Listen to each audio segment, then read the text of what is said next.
Hi everyone, I'm Alyssa. Welcome to my channel, The Redhead. The problem we have today is that if I consider my educational career from about mid-junior high through to the end of my bachelor's degree in college, the number of full-length fiction books I can remember being assigned for me to read amounts to a whopping, are you ready, 7. I'm talking about like a decade of education and I only had 7 books assigned for me to read, at least that I can recall. And there is part of me that refuses to accept this number, that there must be some that I'm forgetting, and that is possibly, if not probably, the case. But I have reviewed a lot of those lists of books that are normally assigned in high school, and they don't jog a memory that I read them and now can't remember them. So if there were other books assigned, they were a bit random and they did not retain at all. Now, this is of course prime fodder for a well-deserved jab at the American education system, and that's not below me, but I do think there's a little bit of context that I will mention, which is that I was a really terrible reader. This doesn't justify it by any means, but does explain why I had this particular experience with my educational career. I was a really terrible reader as a child, like quite bad, and I was always in the lowest level reading groups and lowest performing English classes until halfway through high school in my junior year. I was so sick of having teachers who were more concerned with coaching sports than they were with making sure that their students were literate. So I marched into my high school's office and demanded that they put me in an advanced placement English class, which they did. And at that point, you know, I had been a real late bloomer academically, but at that point I was actually a very good reader and I realized I was a very good writer. And from that point forward, I did very well in my English classes. But that specific junior year, transferring levels, they had the same assigned reading, but did it swapped. So I ended up reading like The Scarlet Letter twice and not reading other books that were assigned to the grade that year. I don't know why they did it that way, but you know, there's probably 1 or 2 books that I didn't read there that I should have. My 10th grade year was the worst possible. I do not remember reading any assigned books. There were a few short fiction that I remember the teachers like not bothering us actually finishing. In fact, my best memory from 10th grade English classes is walking into class and my teacher not even looking up from his monitor and saying, "I don't have anything planned today, so just don't be loud." And I will disturbingly tell you right now that about 2 years after I graduated, my high school that I went to was ranked in the top 10 in my state. It was not a low performing high school. It was actually in a decently wealthy area and had a lot of funding.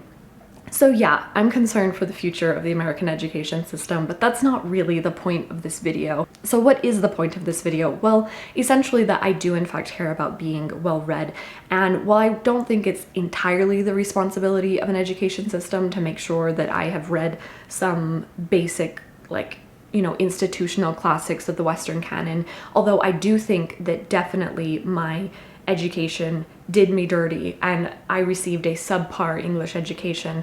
But that being said, I'm fine taking responsibility for myself, which is why for the last few years I have created this list for myself of books I should have read in high school. The source material is sort of those like Googling lists of books that most people read in high school and then trying to get through those lists so I feel like I have a foundation of the Western canon to contextualize my reading, because reading is quite important to me and I do consider myself a good reader.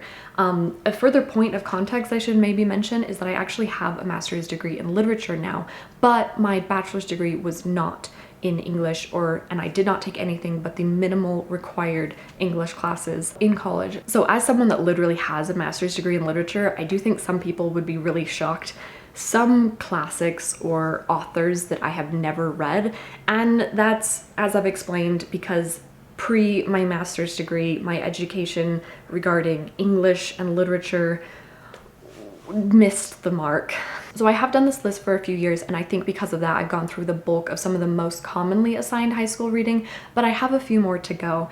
And this year, I think because I'm getting towards the end of that list, I'm going to incorporate some of the like still classics, but probably not very commonly assigned for high school reading, and maybe transcend beyond high school reading, but still in the realm of classics and sort of staples of the Western canon that I really want to read for purposes of rounding out my literary catalog for referencing as a detailed and critical and analytical reader. All of this is a very long preamble, but I actually would love if anyone or everyone watching would mind going down to the comment section and tell me what books or what number of books you were required to read in high school and or college, and if you feel comfortable, where you went to high school, what country and or state if you're in the United States, because there is such a discrepancy and I find it very fascinating depending on where you went to high school, like how many books you were required to read and what you were required to read. Anyway, I find it very fascinating. This video is actually a little bit of a companion to the last video I made, which was I went through Penguin's 100 must-read classics and saw how many I've read or haven't read. Spoiler, I have not read 65 of them. If you want to, go watch that video and tally along with me and see how many you haven't read as well, and let me know in the comments because I think that's fun. But anyway, this video was in part reaction to that video, which helped me sort of get a gauge for where my reading is currently and decide what some of the books on this list should be. So let's get to the list. And the way that I'm doing this, which I have found is the most sustainable for me, is that I have picked 16 books and I am committing myself to read 11 of them. So I'll have 1 month off, but I will mostly try and read one a month. So I have a pool to pick from, and this makes me feel a little bit less like I'm truly assigned a book I have to read for a class and I have no way out of it. So I still have a little bit of flexibility. It's helpful for sustainability for me. And this list begins with books that are the most likely to come from a schoolroom, and then kind of deviates a little bit more into broader classics that I do want to get to. We're going to get started with what may be one of the most staple, most commonly found books in a high school classroom, which I have never read for whatever reason, and that is Beowulf. The author is unknown. This is, I think, the first or oldest English language novel or like work of fiction, I believe, and I know it comes from medieval, is it pre-medieval? I think it's medieval England, and I've never read it, and I don't really know much of what it's about, except that I believe it is sort of adventure-esque. I don't know if it's a little bit fantastical or not. I am genuinely quite interested in reading this book, but I've never prioritized it, and this year I'm going to. Number 2, Of Mice and Men by John Steinbeck. I picked this book in part because it's one of Steinbeck's shorter books, and I haven't read anything by Steinbeck. And some of these books are motivated by reading an author more than a specific book by an author, but this one I'm starting with one of his shorter books because I want to get a taste for him as an author and then decide where I want to go with him. And I think this is a pretty commonly assigned books in a high school classroom. I don't think I know what it's about, but I do know Steinbeck frequently. I'm pretty sure he's known for writing sort of about like the American like Depression era, but I don't know what this book is about. Number 3, The Crucible by Arthur Miller. I also am not entirely sure what this book is about, which is funny. I probably should have done like a bit more research. I just like know names that I need to read these books, but I believe that this is in relation to very early Puritan American colonies area, and I think it might relate to like the Salem witch trials. I'm getting that vibe from it. I do remember that my sister was actually assigned to read this book in high school, but I never did. Number 4 is Night by Elie Wiesel, and I know that this book is quite short, and I think it is a autobiographical account of the Holocaust, the author's experience in the Holocaust. This sounds like a really compelling and important book to read, as well as like a really sad one. Number 5 is Heart of Darkness by Joseph Conrad. What I know about this book, I believe it takes place in the Belgian Congo. Very, terrible racism and terrible things happening there. I also believe it's written in stream of consciousness. I know that it's a modernist novel and is experimental, I believe, and I've heard it's very difficult to read. Not just like subject matter, but like the way it's written is experimental and a little bit difficult. But I actually really am quite inclined to enjoy modernist experimental style. It is challenging, but it's also really satisfying. So I'm quite intrigued by this book, and I really think I might get to this one. We'll see. Number 6 is Fahrenheit 451, and I forgot to write down the author, but I think it's Ray Bradbury. All I know about this book is that it has to do with burning books, and I'm getting the vibe of like 1984, like it's a futuristic society and books are banned because I know that like books burn at the temperature of Fahrenheit 451. That's where the title of the book comes from. That's all I know about it. I have read Ray Bradbury before, and I read Something Wicked This Way Comes, Something Wicked This Way Comes, and I had mixed feelings on it. Like it's sort of one where I felt like I was reading a good book, but that issue I have with a lot of male authors of that era, that there are no female characters, and the ones that do exist are completely utilitarian and one-dimensional. They just serve a purpose, and beyond that purpose they are nothing. They're just stuck in there to do a thing, and that's it. And like, I can appreciate that it's still a good book without having like good representation of the female experience. Like, you know, what it has to offer, it has still of literary quality, but it does make it more difficult for me personally to connect with, and that does still affect my reading experience. So I don't know if this book, I'm going to find that trouble with this book as well. I hope not. Number 7 is The Bell Jar by Sylvia Plath. I have long been really interested in reading Sylvia Plath, and I'm not entirely sure if The Bell Jar is the best place to start with her, but it's the book by her that I've heard the most of. Some people have told me that they prefer her poems over her fiction, but I know I want to start with fiction rather than poems because I'm not necessarily very good at reading poems. I don't know really much of what this is about, except for I think it takes place in New York City, but I might just be interpreting that from the cover. I do know that Sylvia Plath had a very short and mental illness filled life, and I think I saw like a biography thing on her, and she sounded like a very interesting person, that she had a very interesting life, and I am kind of intrigued by her for that reason. But like I said, I don't know if this is the best place to start. If you are a big fan of Sylvia Plath, I would love your thoughts on her. At the moment, this is where I'm leaning towards The Bell Jar. Number 8 is One Flew Over the Cuckoo's Nest by Ken Kesey. I really don't know if this is commonly assigned in high schools, because I don't know if it is like more mature than that. I know that it has to do with a mental illness, or I want to say insane asylum, but I don't think that that's the right word. Like institution, like someone is institutionalized for mental illness.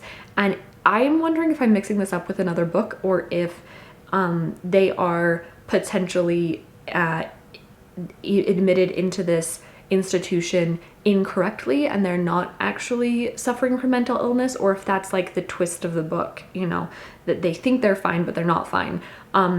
That is what I'm thinking this book is about, and I'm quite intrigued by it. And in my last video, I was told in the comments by Miss Reads a Lot, I think that this one is a fun and very captivating read, so I'm looking forward to it. Number 9 is The Color Purple by Alice Walker. I'm also not sure if this is commonly assigned in high school or if it's slightly more mature content than that, because I know that it relates to, there's some sexual assault discussion, or I don't know if it is depicted in the book or not. This book I own, which is one of the reasons I've put it on this list, is because I really want to read it since I own it and get through my physical TBR. And I do have a pretty good idea of what this book is about because I saw the Broadway play in New York a few years ago with, dang it, what's her name? She has an incredible voice, and it was one of my favorite plays I've ever seen. It was amazing. I also know that Alice Walker was a big fan of and took inspiration from, and is actually possible, and she's kind of credited for bringing Zora Neale Hurston back into the public eye, like discovering her again. And I think, like, I'm very intrigued by sort of that second wave of Black female authors that were inspired by the Black female authors of the Harlem Renaissance. And I haven't read anything by Alice Walker. Toni Morrison kind of fits in this category of along with Alice Walker as well, being inspired by Zora Neale Hurston and Nella Larson and others that I'm not remembering at the moment. But anyway, I'm very interested in reading this one. Number 10, I think, A Portrait of the Artist as a Young Man by James Joyce. I've been intimidated by James Joyce because I've heard he's quite difficult to read. I think this is another one of those modernist novels that is very experimental. And like I said, I do really like that, but it's also a little bit intimidating. James Joyce has always felt intimidating. But I think it was Brandon at Brandon's Bookshelf in my last video, again, the 100 must-read classics video that I made, who said that this one is really worth it. So that actually has bumped it up onto this list. It was a contender, but it got its place because of Brandon. So I hope you're right, Brandon, and I am looking forward to it. So I think number 11 now then is actually, okay, this one is James Baldwin, who is an author, I know, not a title of a book, but I haven't decided exactly which book I want to read by him, but this author, I feel like it has been too long and I have not read his work, and it is unforgivable. I really need to get to it. I have The Fire Next Time is probably the one I'm leaning towards, but also Giovanni's Room is, I think, his most read book according to Goodreads at least, and I know Another Country is also a really good one by him, but I don't know exactly which one I should start with, so I need to do a little bit more research. But also, if you're familiar with James Baldwin and are like have read these books and would have a place to recommend that I start, please let me know in the comments. Either way, you know, I don't have enough diversity on this list anyway to begin with, so I'm definitely gonna make sure that I get to more than just white male authors, and it's still not quite as diverse as it should be, but James Baldwin, I'm going to make sure I get to him and Alice Walker, really.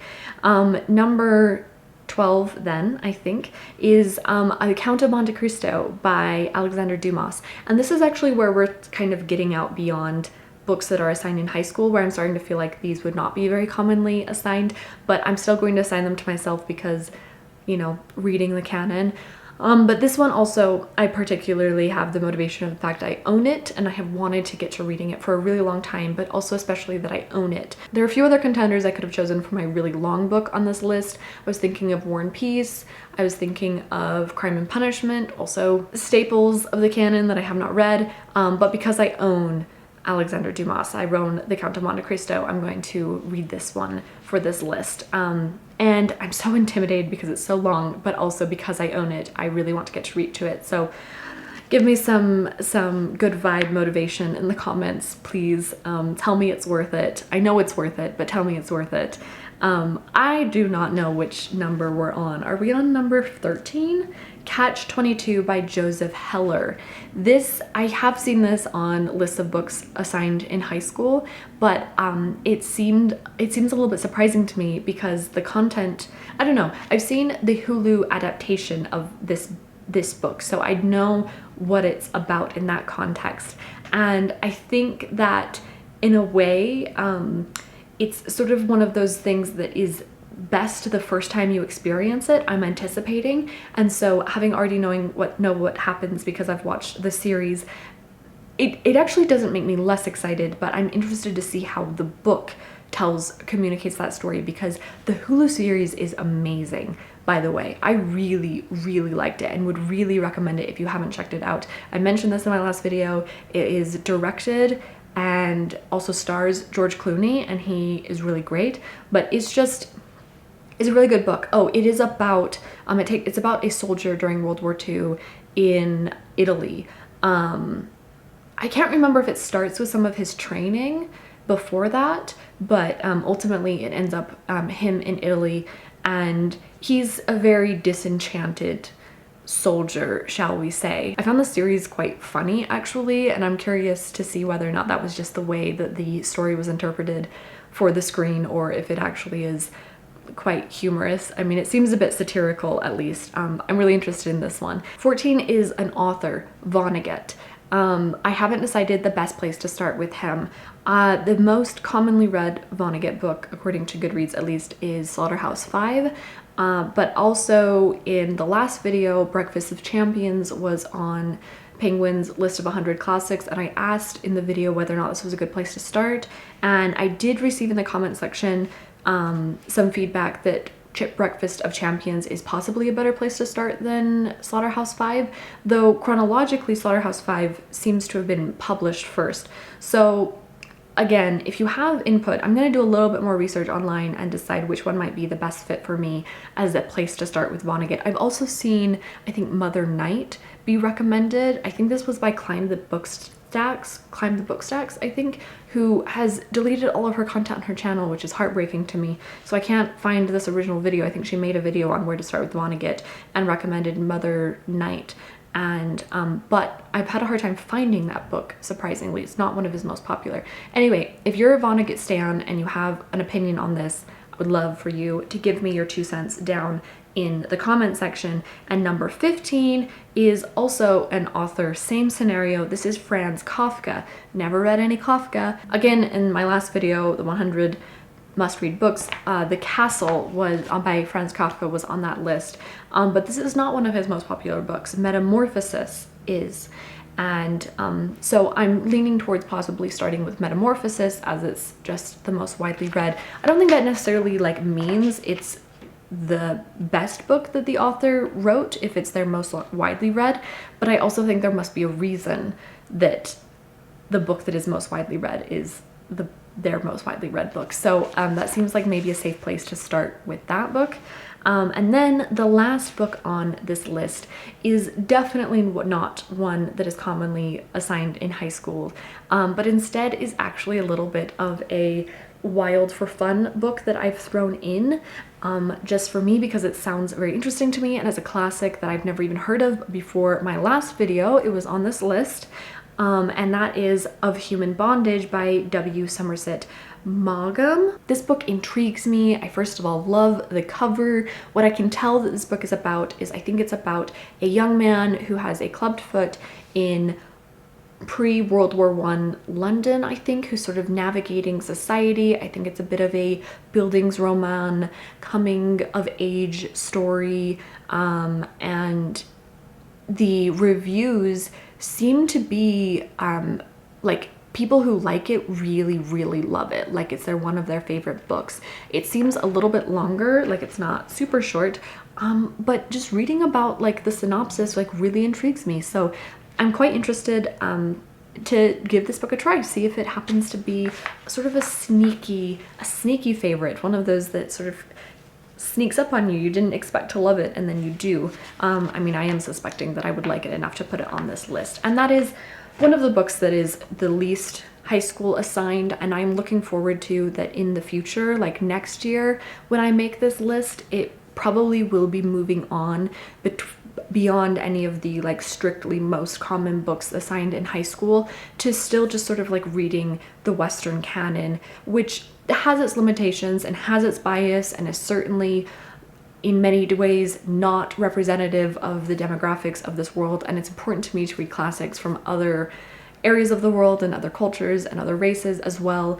But as an English speaking person, reading the canon of literature that is written in English and has sort of historical significance to the body of literature that is being produced today, and is that history backlog of literature is really important to me to read as well. I don't think it is necessary in order to call yourself a reader, but it is something that I personally want to do. But what about you? Is it really important to you to read classics and to be well read? And if so, what do you do to make sure that you are well read? Do you make lists like this, like I am, or am I being a little bit, you know, having no chill, giving myself high school assigned reading as a 28-year-old? This is a bit much, I know, but anyway, it's important to me and I'm curious your guys' thoughts on it. And again, I'm also curious what you read in high school. So go down to the comments and let me know. Thank you so much for watching, and I'll see you guys in another video. I'll hopefully soon be making another video about my broader 2022 plans, and this is one video that it will sort of be feeding into some of my reading plans for the future. So I hope you've enjoyed, and I will see you guys in another video. Bye.